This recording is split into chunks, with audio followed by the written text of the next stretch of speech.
বিন্দু যারা হাইকমান্ড আছে, সবচেয়ে বেশি হলো আমাদের প্রিয় নেতা, যে 18 কোটি মানুষের হৃদয়ের মণি, যিনি সারা বাংলাদেশকে সংগঠিত করেছে, যিনি বাংলাদেশকে আজকে একটি নতুন বাংলাদেশ দেখার সুযোগ করে দিয়েছে বাংলাদেশের মানুষকে। সেই আমার ভারপ্রাপ্ত চেয়ারম্যান তারেক রহমানকে আমি জানাবো, এবং আমি মহাসচিবকে জানাবো, আমি ওখানে দপ্তরকেও জানাবো, দপ্তরের ডিজি সাহেব আছে, তাকে আমি লিখিতভাবে এটা দেব। এবং আমি এখন আপাতত একটা জিডি করে রাখবো, তারপর তাদের নির্দেশক্রমে তারা যেটা বলবে সেইভাবে আমি এটা আগাবো। কেন আমি মামলাটা এখন করবো না, এই জন্য একটা চাঁদাবাজির একটা বিরাট অনেক দিন থেকে আমরা শুনতেছি।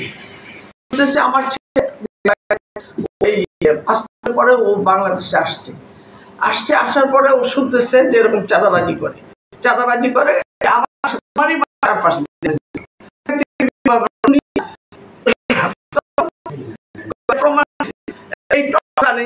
মানে আমার থেকে তারা সেখানে যে তোমরা যদি তোমরা এখানে কাজ করো, আমাদের আমরা খুশি, কিন্তু চাঁদা দিও না। আমরা থেকে শুনি হয়তো ভয় স্বীকার করে না যে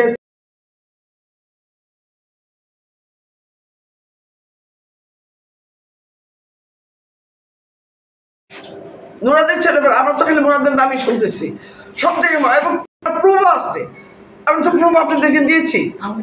এবং আওয়ামী লীগের লোকের সাথে সে মিটিং করে, যুবলীগের ছেলেদের সঙ্গে সে মিটিং করে, এবং তাদেরকে পোস্ট পদবি দিছে, পোস্ট পদবি দিয়ে তাদেরকে দিয়ে সে মাঠে নামছে। এখন আপনি বলতে চাচ্ছেন, এবং তার সঙ্গে কাজে লেগে আছে। এবং মুরাদ মনে করে সুলতান আহমেদ এখানে তার প্রতিদ্বন্দ্বী। এখানে নাম নেই, সুলতান আহমেদের এলাকার লোক পছন্দ করে, এবং মুরাদের সাথে যেসব লোকজন ছিল তারা পর্যন্ত আমার কাছে আসতেছে, এবং ব্যারিস্টার জিয়াউর রহমানের সব আমার কাছে চলে আসতেছে। তারা বলতেছে আপনি সৎ, আপনি কাছে আমরা আপনার সঙ্গে রাজনীতি করবো।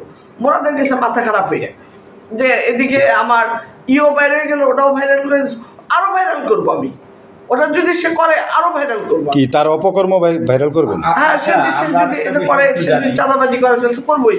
আপনার বাইকে যে আঘাত করা হইলো এর বিষয়ে কি কোনো ধরনের আমি এটা মামলা করব। আমার ভাই যদি আজকে মারা যেত, সে তো ওপেন হার্ট সার্জারি অপারেশন করা, সে ভেলুর থেকে দেবী সেটিকে দিয়ে ওপেন হার্ট সার্জারি অপারেশন করে আসছে।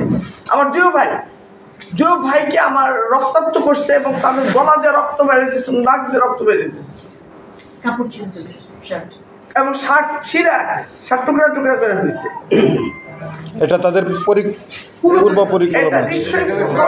পরিকল্পিত ছিল যে আমার ছেলেকে উদ্দেশ্য করে, কারণ আমার ছেলে এটা ভাইরাল করছে, ওর যে ওই যে চাঁদাবাজি যে এটা আমার ছেলে ভাইরাল করছে। কেন ও থাকে বিদেশে, ও হলো এই নেদারল্যান্ডের সিটিজেনশিপ। ও বিভিন্নভাবে এটা কেমনে কালেক্ট করে ও এটাকে করছে।